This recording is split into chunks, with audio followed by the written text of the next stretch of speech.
20 years ago, a senior U.S. Treasury official gave a speech very similar to this, calling on the IMF and said the IMF was asleep at the wheel in dealing with imbalances. Hank Paulson started the Strategic Economic Dialogue with the Chinese. Every Treasury Secretary since then have had an approach. So how will you do this differently, and how do you think that you'll proceed in this approach? What is your philosophy? What is your tools, and how will you execute on this?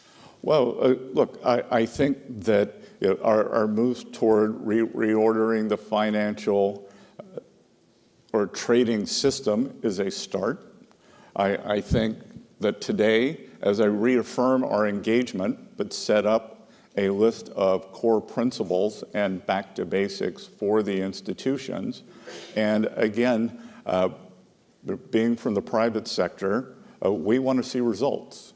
And we want to see timelines that, as you and I were talking about backstage, global rebalancing has been a topic for more than 20 years. Long time. And it's some countries may have a 100-year perspective. We don't. Right. China obviously is an important part of this administration's foreign and economic policy. You'll be meeting with your Chinese counterparts. What will you tell them in the sense of how they obviously are aware that there's huge imbalances, their manufacturing capacity is enormous, especially in things like automobiles. How will you help them understand that it's not just about talking, it's about executing? Well, look, I don't think I have to help them understand. I think they understand very well. And it's just a matter of impetus and will. So I believe I first went to Japan in 1990, 91, within 12 months of the peak of the bubble. A decade of that unwind, a decade of malaise. And then in 2012, I ran across a fellow, 2011, he was running for prime minister named Shinzo Abe, and he knew that Japan needed change and implemented it very quickly.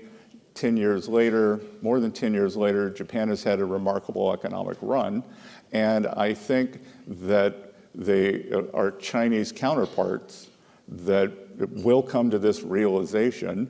And if some of our policies, sometimes it takes an external push. Right.